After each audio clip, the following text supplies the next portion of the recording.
Pergumulan apa yang sedang Anda hadapi, yang ingin Tuhan ubah menjadi berkat? Inilah pertanyaan refleksi kita hari ini.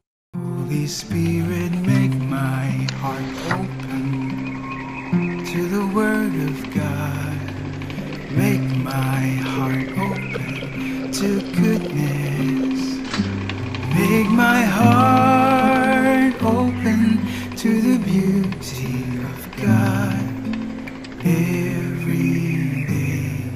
Amen.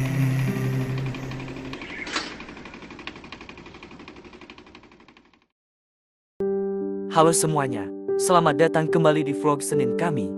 Saya pernah membaca tentang J.R.R. Tolkien, penulis terkenal The Lord of the Rings.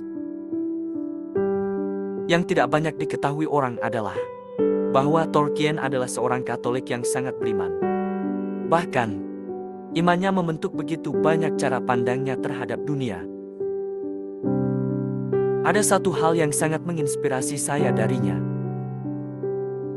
Sebelum menjadi sukses, Tolkien mengalami banyak kehilangan dan penderitaan dalam hidupnya. Ia kehilangan kedua orang tuanya ketika masih muda.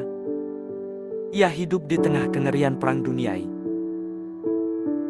Banyak sahabat dekatnya meninggal dalam perang tersebut. Namun, di tengah semua kegelapan itu, ia tetap menulis kisah-kisah yang penuh harapan. Keberanian, pengorbanan, persahabatan, dan kemenangan kebaikan atas kejahatan. Salah satu kutipan terkenalnya dalam The Lord of the Rings berbunyi, "Tidak semua orang yang mengembara itu tersesat." Saya menyukai kalimat itu karena terkadang hidup terasa tidak pasti. Kadang kita mengalami penderitaan, penolakan, kebingungan, atau masa-masa penantian. Dan kita bertanya-tanya di mana Tuhan berada. Tetapi Tolkien percaya bahwa bahkan di dalam kegelapan, tetap ada tujuan, tetap ada harapan, dan tetap ada rahmat yang sedang bekerja. Dan menurut saya, hal itu sangat selaras dengan Injil hari ini. Dalam Injil Markus, bab 12, Yesus menceritakan perumpamaan tentang para penggarap kebun anggur. Seorang pemilik tanah mempersiapkan kebun anggurnya dengan penuh perhatian. Ia melindunginya dan menyediakan segala sesuatu yang dibutuhkan agar kebun itu dapat menghasilkan buah. Kemudian ia mempercayakannya kepada para penggarap. Tapi ketika sang pemilik mengirim para hambanya untuk mengambil hasil panen, para penggarap menolak mereka, menyiksa mereka, bahkan membunuh beberapa di antara mereka. Akhirnya, sang pemilik mengirim anaknya yang terkasih. Tetapi bukannya menyambutnya, mereka justru membunuhnya juga. Ini adalah perumpamaan yang menyakitkan. Yesus jelas sedang berbicara tentang para pemimpin agama pada zamannya. Tuhan telah mempercayakan umatnya kepada mereka. Tetapi kesombongan, iri hati, dan keegoisan telah membutakan mereka terhadap kebenaran yang berdiri tepat di hadapan mereka. Dan yang mengagumkan saya adalah ini. Yesus tahu persis apa yang akan terjadi setelah ia menyampaikan perumpamaan tersebut. Ia tahu bahwa penolakan akan datang. Ia tahu bahwa penderitaan sudah dekat. Ia tahu bahwa salib sedang menantinya. Namun ia tetap menyampaikan kebenaran dengan berani. Mengapa? Karena Yesus memahami sesuatu yang sering dilupakan dunia. Tuhan mampu mendatangkan kemenangan bahkan dari penderitaan. Itulah sebabnya Yesus mengutip Mazmur 118. Batu yang dibuang oleh tukang-tukang bangunan telah menjadi batu penjuru. Batu yang ditolak justru menjadi fondasi. Dan jujur, bukankah seringkali Tuhan bekerja seperti itu juga dalam hidup kita? Terkadang momen-momen yang menyakitkan, kekecewaan, dan penolakan justru menjadi tempat di mana Tuhan membangun sesuatu yang lebih dalam di dalam diri kita. Mungkin itulah sebabnya kisah-kisah Tolkien masih menyentuh begitu banyak orang, bahkan dalam saat-saat tergelap dalam ceritanya. Harapan tidak pernah benar-benar mati. cahaya tetap bersinar.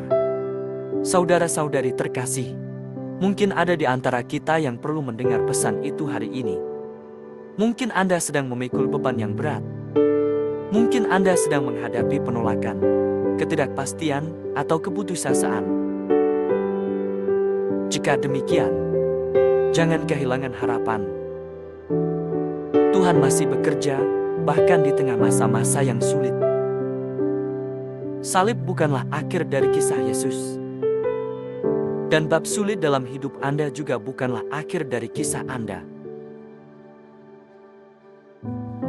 Maka, dalam waktu doa Anda hari ini, renungkanlah pertanyaan ini. Pergumulan apa yang sedang Anda hadapi, yang Tuhan ingin ubah menjadi berkat? Dan apakah Anda cukup percaya kepadanya, sehingga membiarkannya membangun sesuatu yang indah di tengah pergumulan Anda? Karena bersama Tuhan, bahkan batu yang ditolak dapat menjadi batu penjuru. Baik, itu saja untuk hari ini. Jika renungan ini berbicara kepada hati Anda, silakan like, subscribe, dan bagikan kepada seseorang yang mungkin membutuhkan penguatan hari ini. Terima kasih telah bergabung bersama saya. Saya berharap dapat bertemu Anda kembali Senin depan. Dan seperti biasa, tetaplah terbuka terhadap rahmat Tuhan. Marilah kita berdoa dalam nama Bapa dan Putra dan Roh Kudus. Amin. Bapa Surgawi, sumber segala yang baik, kami bersyukur kepadamu. Terima kasih atas anugerah Tuhan kami Yesus Kristus, Sang batu penjuru yang ditolak oleh dunia. Namun Engkau pilih sebagai sarana keselamatan kami. Tolonglah kami untuk tetap percaya kepadamu dalam saat-saat penderitaan, penolakan, dan ketidakpastian. Ajarlah kami untuk percaya bahwa Engkau mampu menghadirkan rahmat, bahkan dari situasi yang menyakitkan. Kuatkanlah kami agar tetap setia sebagai pengelola segala sesuatu yang telah Engkau percayakan kepada kami. Dan bantulah kami menghasilkan buah bagi kerajaan-Mu. Berilah kami harapan ketika hidup terasa berat, dan keberanian ketika mengikuti-Mu menjadi sulit.